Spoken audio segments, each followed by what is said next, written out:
Hey, what's up everybody? It's Isaac from Alchemy here, and this is episode 25 of the Alchemy Devlog. In this episode, I'm going to go over what's new since last time. We've got stuff like custom dice in Vaesen and Tales from the Loop. We have character generators for Tales from the Loop. We've got icons for your actions to make those pop in the interface. We have modal navigation improvements to tune up some key flows in the app. We'll be bringing those improvements to more places soon. And we've been focusing a lot on performance and scalability to help make things smooth for everybody. We've also got some great stuff in the works. I'll go through our roadmap towards the end of the episode and talk about what the team is working on, where we're headed next, as well as go through those questions that have come in since last time. Let's dive in.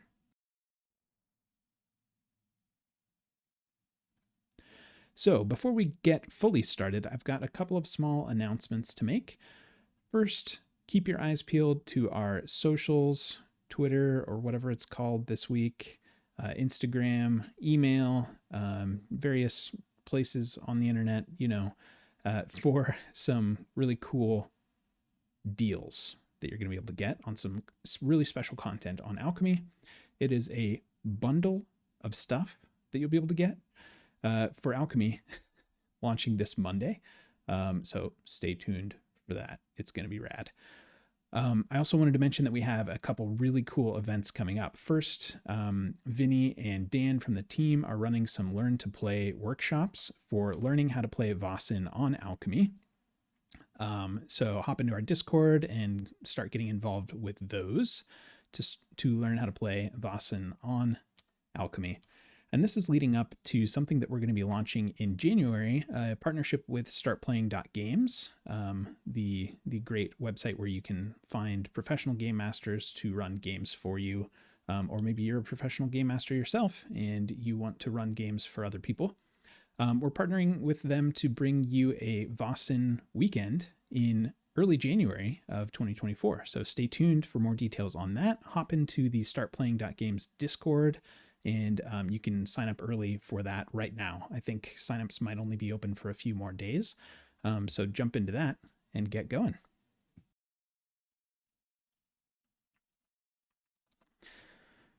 Okay, let's take a look at custom actions first. I'm going to use this Tales from the Loop game as my kind of test bed here.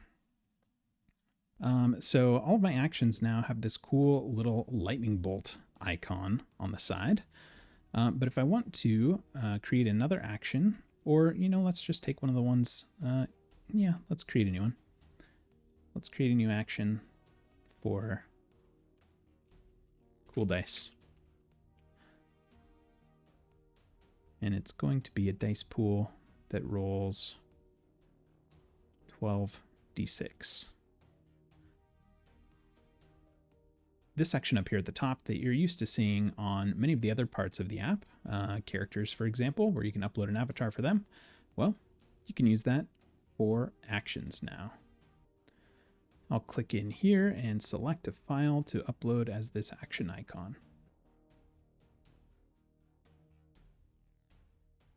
All right, we've got a nice little sword icon here from the Lore of Aethera series. We'll save that on the action. And now down here in the actions section, we've got that little preview of that here, which is probably very hard to see on the recording, but it's there. We're going to be doing some very, very cool stuff with this soon. It doesn't show up in the card or anything, although, spoiler, here's what I mentioned with the Tales from the Loop custom dice. We have all these cool new dice faces for your dice rolls here in a Tales from the Loop game. So when we roll our 12d6 action, you see this special d6 side, and then the 4, 2, 5, all of these different sides here, the custom dice for Tales from the Loop. We also have these in Vaesen, and we'll be bringing the ability for you to create your own custom dice soon. I showed a preview of that a couple episodes ago, and we're working on kind of the final touches to make that available to everybody. While we're here in Tales from the Loop, let's take a look at the new character generator. So I'm going to go ahead and add myself as a player in this game. I already have a character on here from when I was testing earlier. Let's go ahead and delete this character. and I'll show you the character generator for Tales from the Loop. It's very simple, very much like the Vaesen character generator that I showed off in the past. You start off with a name, a character type, and age, and you can choose from the list here, generate a random one from the list, and then the same with your character type. You can choose between bookworm, computer geek, and so on, or you can add a custom type if you were kind of homebrewing something, and of course randomize it to get information about that type loaded in down below here, as well as a new list of names that are related to that type from the book. And you can choose from the preset ages or enter a custom age here, and this has an impact on how many luck points the character has. So we'll go ahead and make Jason the popular kid, who is 11 and therefore has 4 luck points. And that generates your character with all the basics that you need to get started and customize from there. You've got a drive, randomized, anchor, problem, and pride, all randomly created based on your selections. And then, of course, as always, you can go in and change these things to customize your character how you see fit once you've created them. Make sure to use that favorite song and relationship fields. And of course, you've got the description and everything else that we went through in last episode. So this is new this week, so be sure to give it a test if you're in the Tales from the Loop beta. If that was one of the titles you backed on our Kickstarter, you should have access to this, and give us your feedback. Let us know what needs to change here or what you like about it. Feel free to send that our way. Thank you. I mentioned some performance and scalability improvements. One of the biggest is in our in-game universe search feature. So if you don't utilize this already, it's in this search button here on the side, or you can press a keyboard shortcut to pull this up, and this will let you search for objects from your universes that you've enabled for this game. If you're the game master, you have access to all those universes that are enabled. In here, we only have Tales from the Loop. These are coming back much faster now. So we'll look up computer in the Tales from the Loop universe, and we've got this computer geek article here. It'll also search for other stuff if there was anything. It looks like there's an asset for the computer geek that's available here as well. So big improvements to that this week. If you notice anything amiss with it, again, make some noise on our Discord and we'll get that sorted out for you. But I wanted to kind of show that feature off again because it's a little bit hidden, and it's a really, really useful one for when you're playing games. And you can also bring that up with a keyboard shortcut that's like Control K or Command K on Mac to bring that up. All right, let's take a look at those cool Vaesen dice again. I'm going to go out of this game and jump into the Devlog 23 Vaesen game. And you now have these dice pools at your disposal. When you roll a dice pool, it's going to roll these cool glyphs for Vaesen. I think I kind of teased these last time, but these are live for everybody now in production. And when you create actions or roll actions here, they'll use that as well. Let's go ahead and create a new one. That's just like, I don't know, 2d6. We'll make a dice pool and do 2 of the d6, and we'll just roll it straight up. And this now uses those cool custom dice as well. As I mentioned in the past, we're going to be rolling this out to everybody sort of generally to be able to add these custom dice yourself to your own universes. We're just kind of putting the finishing touches on that, and it should be ready for custom games very soon and kind of coming to everything eventually as we get to rolling that out. Next up, we have some strange, I'll say, navigational flows in certain places of the app. And we are starting to make some strides in improving that finally. It's kind of been on our list for a long time, but expect this to be coming out to more places in the app soon. If you go into the modules section of one of your universes and you click in to one of the modules here, it's going to bring up the module details. And if you were watching closely, you may have noticed that this kind of pushed that one out of the way. And you've now got a nice little stack of modals here, instead of it just replacing the modal. And then in some cases you would close this modal that came up from another one. You you would save changes or close it, and it would just boot you back out to something far away from where you were. Like editing actions on a character sheet, for example, can sometimes do that, and it still does that today. But we have this framework in place now, and this is the first place where we're using it and trying it out. And we'll be bringing it there to make that flow much, much better. So very excited about that. Speaking of, let's take a look at what's coming up next. Let's dive into that roadmap now. So, of course, we've got streamer mode still in progress. I'm the one who's making that take so long because I keep getting pulled in 700 other directions, but I'm still making progress on that, and we should have some more to report in the next devlog. Hopefully it'll be done and in your hands then. That's my goal. We've still got dice customization in progress. You just saw the fruits of that labor today. That's live for Vaesen and Tales from the Loop, but we'll be making that available to you soon, as I just mentioned. We are also beginning to work on the system builder stuff. This dice customization is kind of all rolled up into that. But system builder is definitely on our minds as we get towards the end of the year. In systems land, Vaesen is pretty close. We called it done, but there are a few kind of dusty corners that we need to clean up in that, especially for the upcoming Start Playing Games weekend that we have in the new year. Tales from the Loop is nearly done. We're kind of putting the finishing touches on some of the in-game aspects of that system. And we've already broken ground on getting Coriolis started. So we've made some progress there, and I will update the roadmap to make this a nice bright yellow color very soon. We also, speaking of bright yellow colors, persistent encounters we've been working on for a little bit, and this isn't yellow yet either, so I will make sure that one turns yellow today too, and try to get that one to green as soon as possible, because we all want this. But we're all very excited to get that persistence in place to keep your encounters from resetting when you leave the game or reload, or we make broad server changes that cause restarts of the one that you're using. Oops, my bad. It's going to be good. All right, let's take a look at the Q&A since last time.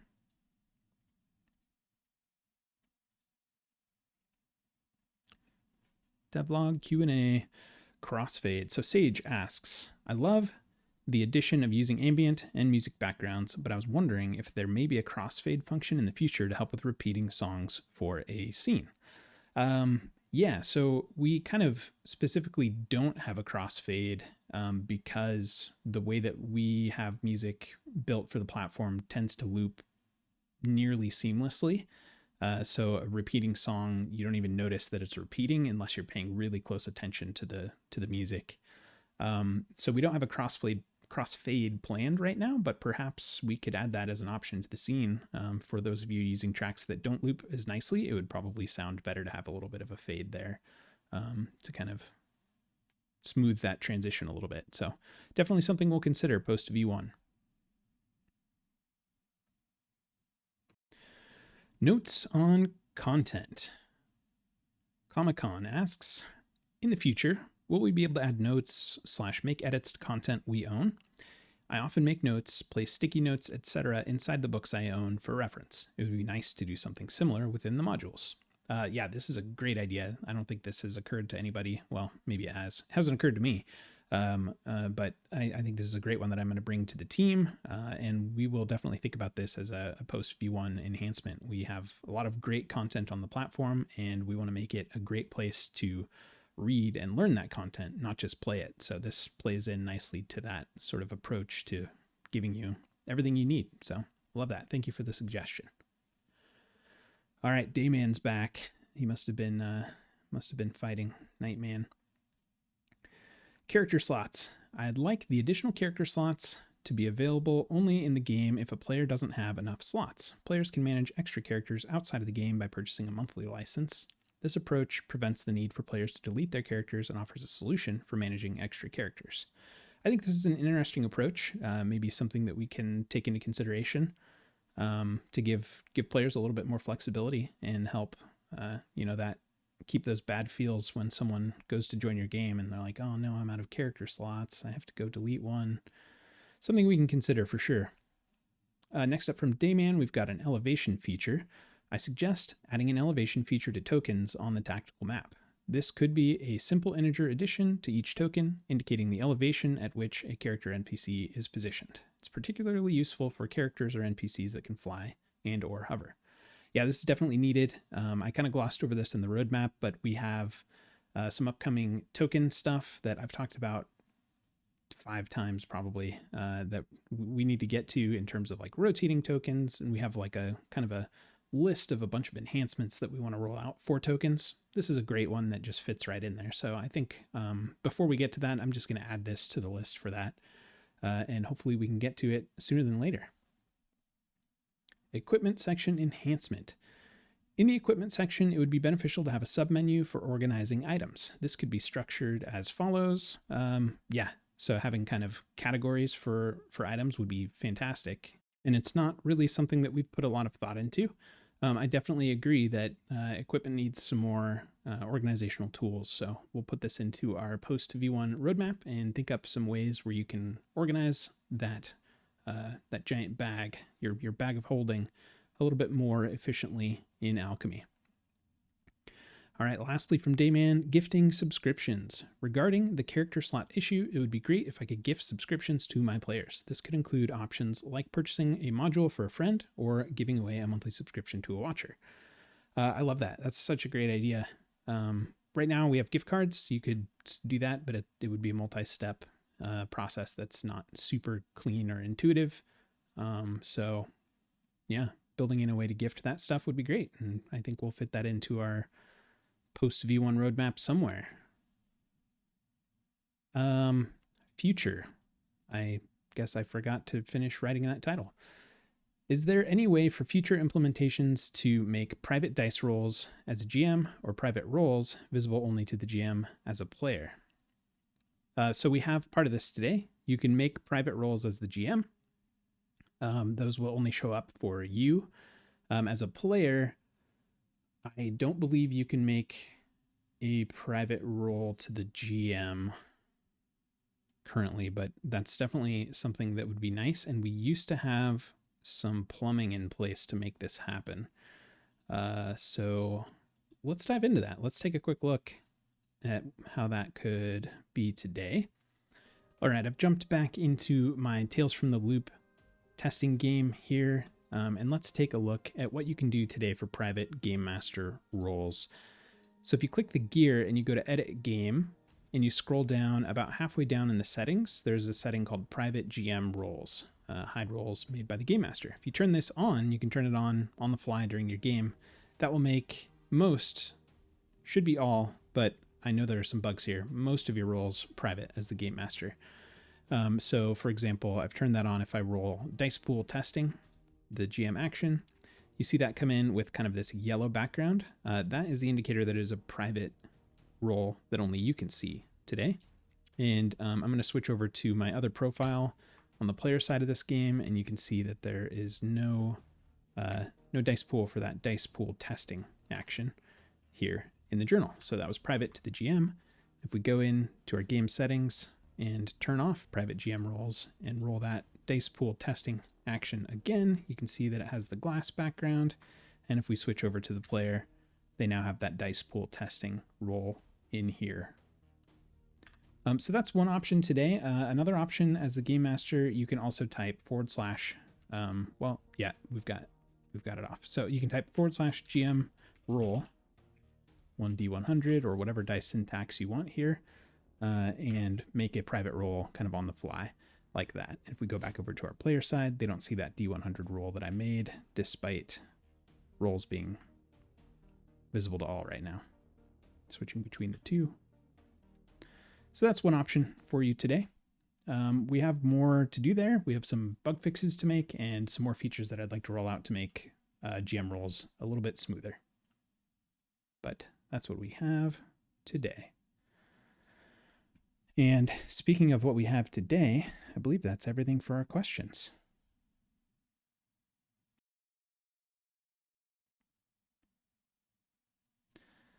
It is indeed. That's all we have for this week. As I mentioned earlier, keep your eyes peeled for Monday, December, what's today? 15, 16, 17, December 18th. Probably should have prepared that one a little bit more. December 18th, we have a big announcement coming out where you can get some really cool stuff in a very cool bundle. So keep your eyes peeled for your announcements on all the places for that.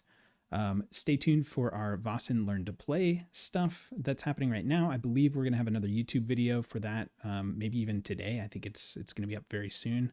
And we have kind of an initiative around teaching people how to play Vaesen. So stay tuned for that. And of course, the Vaesen weekend coming up in early January on Start Playing Games. That's going to be awesome.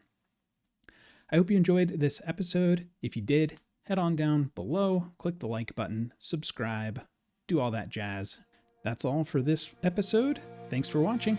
Let's go play some games.